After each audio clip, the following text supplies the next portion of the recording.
नमस्कार दोस्तों, स्वागत है हमारे चैनल बॉटनी विद शुभम पर। मैं हूं शुभम राज।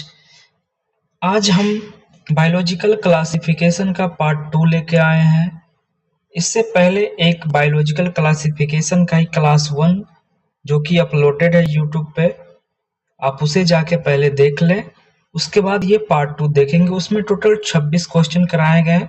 वो वीडियो थोड़ा लंबा हो गया था, बट आज भी 25 प्लस क्वेश्चन है और इसे 20 मिनट से कम समय में करने की पूरी कोशिश करेंगे। सो दोस्तों, आप लोग जो भी पहली बार इस चैनल पर आए हैं तो चैनल को सब्सक्राइब कर ले, और वीडियो पसंद आए तो चैनल को लाइक करें और अपना प्यारा सा कमेंट सेक्शन में जरूर दें। Let's start. चलिए अब क्वेश्चन नंबर 27 से आज स्टार्ट करेंगे, क्योंकि 26 तक पिछली कक्षा में हो चुका था। चलिए देखते हैं 27 में क्या कर रहा है। The cyanobacteria are also referred to as. Cyanobacteria को और किस नाम से जाना जाता है? ये क्वेश्चन 2012 में पूछा गया था AIPMT में। तो साइनोबैक्टीरिया को हम और किस नाम से जानते हैं? प्रोटिस्टा, गोल्डन एल्गी, या ब्लू ग्रीन एल्गी, या स्लाइम मोल्ड्स। तो इसे हम जानते हैं ब्लू ग्रीन एल्गी के नाम से। इसका 4 हो जाएगा, ब्लू ग्रीन एल्गी। और इसे साइनोफाइसी भी कहा जाता है। साइनोबैक्टीरिया को साइनोफाइसी के नाम से भी जानते हैं।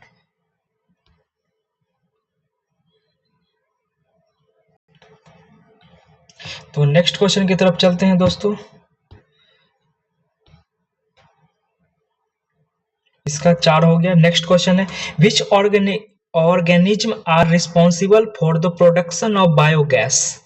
बायोगैस के उत्पादन के लिए कौन सा जीव उत्तरदायी होता है? आर्केबैक्टीरिया, या फिर यू बैक्टीरिया, या फिर आपको माइकोप्लाज्मा या प्रोटिस्टा देखने को मिलेगा। तो बायोगैस के लिए आर्केबैक्टीरिया जो होता है उत्तरदायी होता है। 28 का 1 हो जाएगा।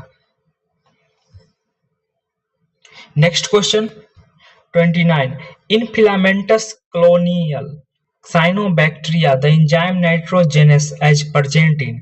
तंतु रूपी कॉलोनियल साइनोबैक्टीरिया में एंजाइम नाइट्रोजिनेस कहाँ उपस्थित होता है?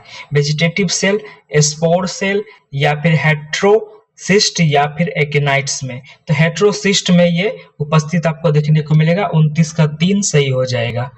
नेक्स्ट क्वेश्चन की तरफ चलते हैं।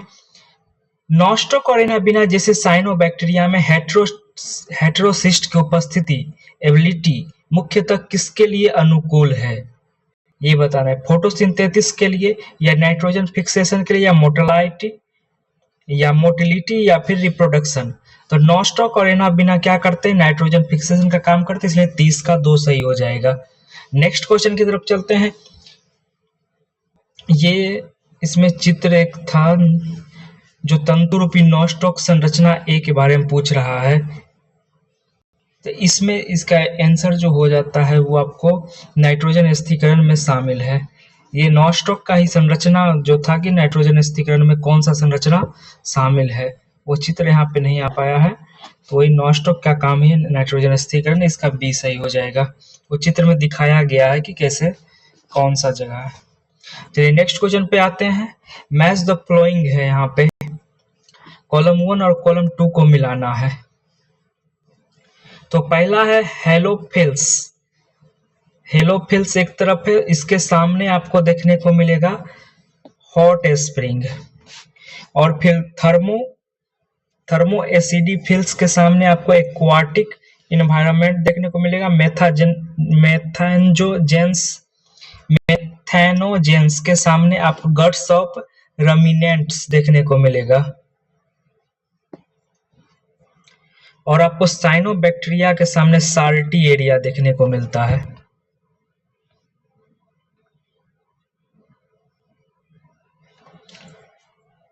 ग्रीन रंग से आगे वाला हो गया, और रेड रंग से आपको उसके सामने वाला दिखेगा। ये मैं इंडिकेट कर देता हूं यहाँ पे। तो अब बताइए कौन सा सही हो जाएगा। हेलोफिल्स का किससे संबंध है? एक्वाटिक इन्वायरमेंट से, गट्स ऑफ रमिनेंट से, या साल्टी एरिया से? किससे संबंधित है? तो हेलोफाइट्स का जो संबंध होता है वो आपको देखने को मिलता है साल्टी एरिया से। तो 1 का 4 हो जाएगा, 1 का 4। उसके बाद क्या है, थर्मो एसिडोफिल्स। थर्मो एसिडोफिल्स का आपको संबंध देखने को मिलेगा हॉट स्प्रिंग से। तो बी का 1 हो जाएगा, बी का 1 हो जाएगा। फिर मेथेनोजेंस का संबंध आपको देखने को मिलेगा, ये आपको हो जाएगा गट्स ऑफ रमिनेंट से हो जाएगा, 3 का 3 ही हो जाएगा। उसके बाद फिर ये साइनोबैक्टीरिया, साइनोबैक्टीरिया ये कौन सा बच गया, ये आपको बच गया एक्वाटिक इन्वायरमेंट। तो डी का 2 हो जाएगा, मतलब 4 का 2 हो जाएगा। देखिए ऐसा किसमें मिल रहा है, 1 का 4, 1 का 4 आपको 2 जगह मिल रहा है, एक में और इसमें 3 में। बी का 1 भी दोनों जगह मिल रहा है। उसके बाद 3 का 3, 3 का 3 इसमें नहीं मिल रहा है, 3 का 3 इसमें मिल रहा है, 4 का 2, तो इसमें 3 सही हो जाएगा आपको, 32 का 3 सही हो जाएगा। नेक्स्ट क्वेश्चन की तरफ चलते हैं। क्वेश्चन नंबर 33, आमतौर पर जीवाणु कोशिका में न दिखने वाला आकार क्या है?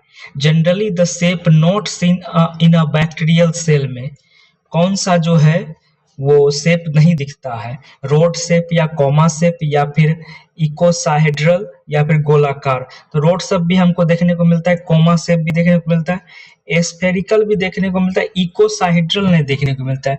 इसमें से 4 गलत हो, इसका सही आंसर है, लेकिन ये आपको नहीं देखने को मिलता है। 33 का 4 हो जाएगा। नेक्स्ट क्वेश्चन, माइकोप्लाज्मा क्लिनियम में से कौन सा सत्य नहीं है? इनमें पूरी तरह कोशिका भित्ति नहीं होती है, सत्य नहीं पूछ रहा है, तो ये बात तो सत्य है। ये ज्ञात सबसे छोटी जीवित कोशिका है, ये भी बात सत्य है। ये बिना ऑक्सीजन के जीवित रह सकते हैं।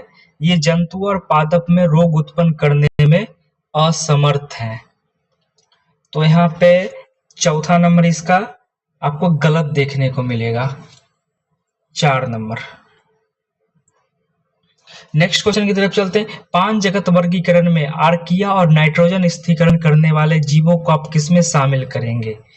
प्लांटी में या फिर फंगी या प्रोटिस्टा या मोनेरा में? तो 35 का यहाँ पर आपको 3 देखने को मिलता है। मोनेरा में हम इसको शामिल करते हैं, नाइट्रोजन स्थिरीकरण करने वाला, क्योंकि वो नॉस्ट्रोक अरेनाबिना है जो कि आपको ब्लू ग्रीन एल्गी का एग्जाम्पल हो जाता है, उसमें आपको देखने को मिलता है। तो मोनेरा से संबंधित है और ये प्रोकैरियोट्स होते हैं। तो इसका 35 का 3 सही हो जाएगा। 36 नंबर, फसल सुधार है तो कृषि में क्षेत्रों में साइनोबैक्टीरिया के उपयोग के पीछे क्या सिद्धांत है? वायुमंडलीय नाइट्रोजन को स्थिर कर पादपों के लिए उपलब्ध कराना, या फिर कीट प्रतिरोधी, या फिर मिट्टी की क्षारीयता को बढ़ाना? इनमें से कोई नहीं। 36 का कौन सा हो जाएगा? तो नाइट्रोजन को स्थिर कर पादपों के लिए उपलब्ध बनाना, इसका ए आंसर सही हो जाएगा, 36 का ए। नेक्स्ट क्वेश्चन है 37, निम्न में से कौन आर्के बैक्टीरिया नहीं है? नहीं पूछ रहा है, आर्के बैक्टीरिया नहीं है। तो हेलोफिल्स तो है। उसके बाद मेथेनोजेंस, ये भी आपको देखने को मिलेगा। उसके बाद आपको थर्मो एसिडोफाइल्स, ये भी देखने को मिलेगा, नहीं पूछ रहा है। तो थर्मो एल्कालोफाइल्स, ये आपको नहीं देखने को मिलेगा, इसका 2 सही हो जाएगा, 37 का। नेक्स्ट क्वेश्चन है, जीवाणुओं को उनके आकार के आधार पर 4 श्रेणियों में बांटा गया है, गलत मिलान पहचाने। बैक्टीरिया को, मतलब बैक्टीरिया का कौन कौन शेप है, कौन कौन में बांटा गया है, ये आपको बताना है। तो कोकस स्फेरिकल हो जाएगा, हाँ ये सही हो जाएगा। गलत मिलाना, बेसिसल्स रोड शेप, हाँ ये भी सही हो जाएगा। उसके बाद है विब्रियो आइसोसेहेड्रॉन, और चौथा है स्पाइरल, ये भी सही हो जाएगा। और ये वेब्रियो में आपको कॉमा शेप देखने को मिलता है, ये आपको यहाँ पे गलत देखने को मिलेगा। 38 का डी, 38 का 3 सही है। नेक्स्ट क्वेश्चन है, रसायन संश्लेषी स्वपोषी जीवाणु कीमोसिंथेटिक ऑटोट्रोपिक बैक्टीरिया कौन है, ये बताना है। नाइट्रोजन और अमोनिया 39 नंबर है, नाइट्रोजन और अमोनिया जैसे अकार्बनिक पदार्थों का ऑक्सीकरण करते हैं। मुक्त ऊर्जा का उपयोग एटीपी में उत्पादन करते हैं। मुक्त ऊर्जा का उपयोग एटीपी उत्पादन में करते हैं। दूसरा नंबर है नाइट्रोजन, फास्फोरस, आयरन, सल्फर जैसे पोषक तत्वों के पुनर्चक्रण में भूमिका निभाते हैं। तीसरा 1, 2 दोनों बता रहा है। चौथा प्रकाश संश्लेषण के दौरान ऑक्सीजन मुक्त कर सकते हैं। तो 39 का क्या हो जाएगा? आपको नाइट्रोजन और अमोनिया जैसे कार्बनिक पदार्थों का ऑक्सीकरण करते हैं। मुक्त ऊर्जा का उपयोग एटीपी उत्पादन में करते हैं। दूसरा है नाइट्रोजन, फास्फोरस, आयरन, सल्फर जैसे पोषक तत्वों के पुनर्चक्रण में भूमिका है। इसका आपको 1 और 2 दोनों सही देखने को मिलेगा और यहाँ पे ऑप्शन में भी दिया गया है बोथ, तो आप इस पे तीसरे नंबर आंसर पे जाइएगा, तीसरे नंबर ऑप्शन पे इस पे जाइएगा, यही आपको आंसर हो जाएगा। 39 का 3 सही हो जाएगा यहाँ पे। नेक्स्ट क्वेश्चन है विषम पोषी जीवाणुओं के लिए निम्न में से कौन सा कथन सत्य है? Statement is true for heterotrophic bacteria. They fix nitrogen is legume root. They majority are important decomposer. उसके बाद helpful in making curd from milk and production of the antibiotic, all of the above. तो 40 का यहाँ पर आपको all of the above देखने को मिलेगा, डी सही हो जाएगा। नेक्स्ट क्वेश्चन की तरफ चलते हैं। जीवाणु की संरचना बहुत सरल है परंतु व्यवहार बहुत जटिल होता है। ये बात तो सही है। जीवाणु एक समूह के रूप में सबसे व्यापक उपापचयी विविधता दर्शाता है। Bacteria is a group show the most extensive metabolic diversity. ये भी बात तो सही लग रही है। तो यहाँ पे दोनों होना चाहिए, बोथ आर करेक्ट। हाँ, तीन इसका हो जाएगा। 41 का 1, 2 दोनों सही है। नेक्स्ट क्वेश्चन है मेथेनोजेंस क्या है? Are present in the gut of the several ruminants like cow and the buffalo, can be found in marshy area, are responsible for production of biogas from dung of ruminants, more than option is the correct। तो 42 का कौन सा हो जाएगा? आपको इसमें से आपको एक से ज्यादा ऑप्शन सही देखने को मिलता है। 42 का यहाँ पे डी देखने को मिलता है। यहाँ पे ये भी सही है और ये भी बात सही बताया गया। पहला भी गाय भैंस जुगाली करने वाले गोबर बायोगैस के उत्पादन के लिए, हाँ ये भी सही है। 42 का डी हो जाएगा यहाँ पे। नेक्स्ट क्वेश्चन की तरफ चलते हैं।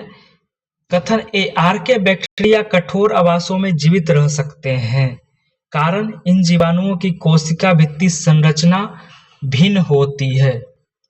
Both are true, R is correct explanation. हाँ ये बात सही, आपको एक ही हो जाएगा। 43 का ए। नेक्स्ट क्वेश्चन की तरफ चलते हैं। 44 नंबर क्वेश्चन पे, मेथेनोजेंस नामक जीव सबसे अधिक कहाँ पाए जाते हैं? कैटल यार्ड में, हॉट स्प्रिंग में। यहाँ पर आपको कैटल यार्ड ही हो जाएगा। 44 का ए। नेक्स्ट क्वेश्चन है 45। अन्य प्रोकैरियोट्स की तुलना में साइनोबैक्टीरिया की अनूठी विशेषता कौन सी है? Presence of cell wall, reproduction by binary fusion, tolerance to extreme condition, चरम परिस्थितियों में सहन करना, ability to fix atmospheric nitrogen in heterocyst, heterocyst में वायुमंडलीय नाइट्रोजन स्थिर करने की क्षमता। 45 तो ये आपको दो देखने को यही मिलता है, तो इसका 4 आंसर सही हो जाएगा। 45 का डी। नेक्स्ट क्वेश्चन है साइनोबैक्टीरिया के बारे में गलत कथन पहचाने। साइनोबैक्टीरिया वही जिसको साइनोफाइसी या फिर ब्लू ग्रीन एल्गी कहते हैं। They have a chlorophyll A, इसमें क्लोरोफिल ए होता है नहीं, ये गलत है। उसके बाद they are unicellular and never colonial and filamentous, ये बातें सही लग रही है। अगला क्या है, they obtain from the blooms in the polluted water bodies, ये प्रदूषित जल निकायों में अक्सर ब्लूम बनाते हैं। साइनोबैक्टीरिया। और चौथा क्या है, some of them the can fix atmospheric nitrogen. तो यहाँ पर आपको हमको इस चारों में से सही लग रहा है कि ये एक कोशिकीय हैं और कभी कॉलोनियन तथा तंतुरूपी नहीं होते, कॉलोनियन या फिलामेंटस नहीं होते।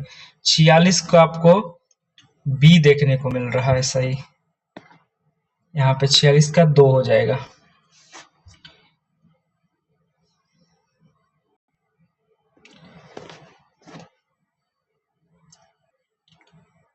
ये 47 में आपको फिगर वाला है, कौन सा मोटाइल समूह है। यहाँ पे बैसिलाई हो जाता है, फिगर नहीं दिया गया। नेक्स्ट क्वेश्चन की तरफ चलते हैं 48 पे। रसायन संश्लेषी जीवाणु किस अकार्बनिक पदार्थ का उपयोग नहीं करते हैं?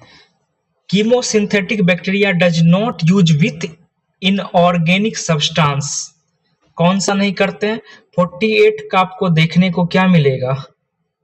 क्लोराइड्स, नाइट्रोजन नहीं होगा, नाइट्रेट्स, नाइट्राइट्स नहीं, क्लोराइड ही आपको देखने को मिलेगा। 48 का आपको 3 देखने को मिलेगा।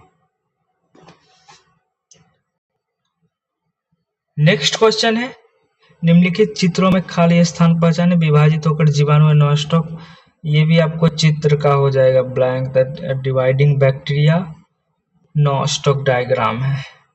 एक cell wall, B cell membrane. चलिए इसको स्किप करते हैं। और next question statement 1, the majority of heterotrophic bacteria are decomposers. अधिकांश विषमपोषी जीवाणु अपघटक होते हैं। Statement 2, bacteria are to sole member of the kingdom Monera. जीवाणु ही जगत मोनेरा के एकमात्र सदस्य हैं। आपको बताना है कि कौन कौन सा इसमें स्टेटमेंट सही है, ये बताना है 50 नंबर क्वेश्चन का। तो अधिकांश विषमपोषी जीवाणु अपघटक होते हैं, ये बात तो बिल्कुल सही है। जीवाणु ही जगत मोनेरा के एकमात्र सदस्य नहीं, सिर्फ ये नहीं है, सिर्फ बैक्टीरिया नहीं है। बैक्टीरिया के साथ माइकोप्लाज्मा, पीपीएलओ हो जाता है, आपको और भी कुछ देखने को मिलते हैं। तो यहाँ पे 1 करेक्ट एंड 2 गलत हो जाएगा, 3 आपको यहाँ पे सही इसका आंसर हो जाएगा।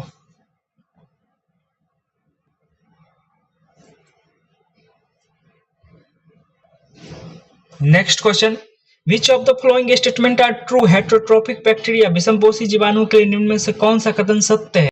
दे fix nitrogen in legume root. They majority are important decomposer. दूध से दही बनाने और प्रतिजैविक उत्पादन में सहायता, ये सभी। 51, ये क्वेश्चन दोबारा आ गया है क्या? 51 का डी हो जाएगा यहाँ पे। नेक्स्ट क्वेश्चन, पीपीएलओ जैसे जीवों के लिए किस शब्द का प्रयोग किया जाता है? Virus, viroids, mycoplasma, prions. कौन सा हो जाएगा? 52 का आपको यहाँ पे माइकोप्लाज्मा इसके लिए प्रयुक्त किया जाता है पीपीएलओ का। तो यहाँ पे 3 सही हो जाएगा। नेक्स्ट क्वेश्चन खत्म, आज का खत्म। 52 ही क्वेश्चन था। तो दोस्तों कैसा लगा वीडियो आप लोग जरूर बताइएगा, और चैनल को सब्सक्राइब कर ले, अपने दोस्तों के साथ शेयर करें। सो थैंक यू दोस्तों।